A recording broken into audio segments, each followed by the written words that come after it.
your host, I'm Keith Bilous, the only morning show for men to get your ass out of bed. You guys hit that snooze button. You're 9 minutes behind. I had coffee with the guy last night. He's like, well, 9 minutes? I'm like, yeah, you do it all year? You're 2.5 days behind. We're talking about some YouTuber that replaced himself with AI. And nobody noticed. The governments know what's coming. I'm teasing that's going to come up here in a few moments. And hey, protein bars, guys, you're out there at the store buying those protein bars. I'm going to try to do my yoga this morning first. I'm going to do my stretch, my body stretch before I do my heart rate. It's like a shot of energy. You know what I'm saying? Yeah, I mean, it's 100%. It's when we know how to get up and train our minds to get in the right spot, it changed everything. There's something about cold chicken, salt and pepper, and I don't know. That's obviously I like my food hot, but the cold chicken out of the fridge with some salt and pepper on it. Oh my God! So the voice that's leading us the wrong direction is saying, "Fucking hurry." One of the things that helps me with the freaky, because we know when we're doing the freaky deaky shit. Oh yeah, yes we do. We know it. Yes. Sometimes we don't want to admit that we know it. No, we know it. But we know it. Yeah, 100%. So here's a trick that works for me. Nothing tastes as good as I feel right now, because I know that if I go and crush it, I'm gonna feel shitty. So I say to myself, it's like a fucking alcoholic that has to walk through a fucking bar to get to his favorite restaurant. Yes, that's God damn it. Isn't there a fucking back door here? Just stay away from the ultra processed crap, because we both know that it just doesn't serve us any good at the end of the day. I would go into that store, that fucking voice telling me to hurry up. I'd be fucking filling up a brand bag full of shit. As I was crushing food, I swear, I just get in the fucking parking lot of a Safeway. And all of a sudden that other fucking voice starts chiming up. I'm like, you motherfucker. That's putting me right in the fucking devil's den right there, baby. You wouldn't have been just a fat son of a bitch. You would have been a massively fat, overweight son of a bitch. You might have known me, but you'd have me on your show because I was on a TV show called This 1,100-Pound Fat Ass Can't Get Out of the House. Good morning, Christopher. You got to fucking buy these things with money. You're walking up to the fucking front. You got guys walking up there that are getting ready to buy multiple homes, and they got some fucking dude in a dark suit following them. You can tell he's packing, because people are showing up to these fucking courthouse steps with millions of dollars. Hey, when you're eating all the processed shit, the chemicals, your body goes, what the fuck are you doing? Listen, I'm not squeezing on this thing, having the fucking juice go squirt all over the place. Get this back in the kitchen. Open this up, bring it on back. I know last week we talked about the astrological sex position that we might want to consider. I have a new discussion that I have the surprising sex position that will change the way you go down on a woman. Systems, they don't create momentum. They amplify it. Yeah, the real game changer, personal accountability. When you own the process, the tools, they work for you. That's when success stops feeling like a struggle and starts feeling like a flow. But I got one small change that's going to make a tremendous difference in partners' pleasure. And it is the surprising sex position that will change the way you go down on a woman. The technique is so simple, Marty and Johnny, but for many, it's a serious game changer, because it allows for stimulation of the clitoris, the vulva, and the perineum from the side, which may allow for more access to sensitive areas, greater stimulation, and increased pleasure, leading to more intense orgasms. We know the clitoris is home to thousands of sensitive nerve endings, but the clit is much bigger than just the external hub. The Kaivin Method.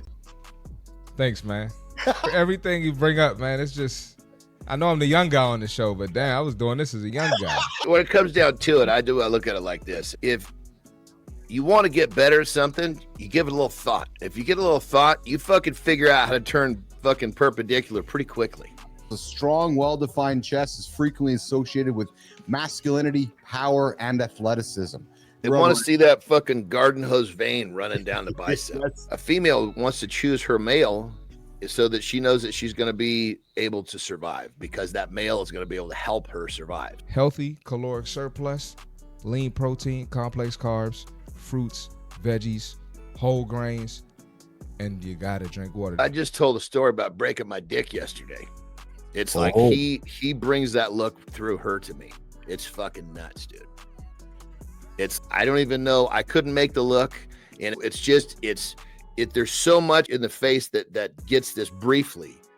I love the skill when it comes to a great conversation, great communication, where there's openness happening. We get more of what we think about. We get more of what we talk about. I feel like it's my job. This is my responsibility to have these conversations, right? So to give men the comfort that they can have them as well. That if they're feeling uncomfortable about it, okay, Uncle Keith's going to lead it. Uncle Johnny's going to lead it. Our lives, our minds are like fucking gardens. Yes. And where we put our attention, you got weeds and you got flowers.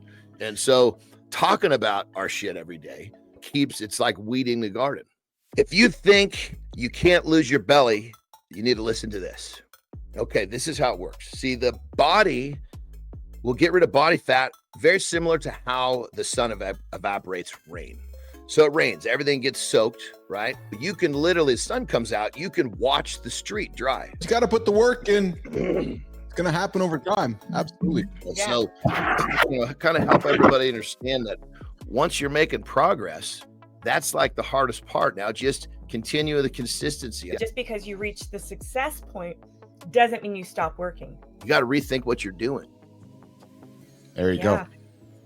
You have the opportunity to burn calories is your activities of daily living. People say, oh, I can't tell you how many clients say, oh, I can't leave work to go to the gym to do cardio. You don't have to go to the gym to do cardio. Just take a walk. Just walk down the street. Most people don't know how bad they feel until they finally feel good. And that comes through elimination. I like the taste of real food. I think though there is a place. Arnold Schwarzenegger's company did an analysis of 83 high protein bar snacks, you guys. And they found that over close to 40% of them had chocolate and sugar listed one or two. Where we as humans, we go to the shop, we think we're buying the protein bar because it's healthier for us. The reality is, if you're making that choice, just go buy a chocolate bar. Yeah, I can't keep any of this shit in the house. No. It doesn't work well with me. Look at the ingredients, you guys. There's going to be sugar. There's going to be fat. And there's going to be carbohydrates. Just go buy some real food. I can't fucking believe how much wax came out of my ears. Hey, can I fucking borrow one of these fucking earth movers? So he took that over to our track because it's not that far away. So I'm freaking jacked. Like, he actually sent this picture. He goes, tell Terry I cut her a new track, because obviously he wants to, it's the sand that screwed her up. So he was able to make a track outside our normal track, but remove all the sand, get it down to clay, so she doesn't have to worry about riding in the sand and crash. Helicopter is what I was planning on doing. So I can land a fucking helicopter in my goddamn yard. Dude, I'll share a helicopter story with you, man. I did a helicopter experience. I got a number of helicopter experiences, actually, because the helicopters are fun to me. But I did a helicopter experience in Vegas a number of years back, and they closed the roads down in front of the hotel. They landed the helicopter. All these people wondering, who's this fucking big celebrity showing up? Oh, Uncle Keith just gets out of the helicopter. I'm like, hey, I'm here. I've been fucking flying drones in my backyard for a few weeks, and I got my helicopter license now. The quickest way to influence, guys, is to set the conversation. You do that by starting it. When you start it, you own it. When you own it, you manage it. You don't need motivation. You need discipline. You don't need another self-help book. You don't need another feel-good podcast. You need systems. How long are you going to wait before you demand the best from yourself?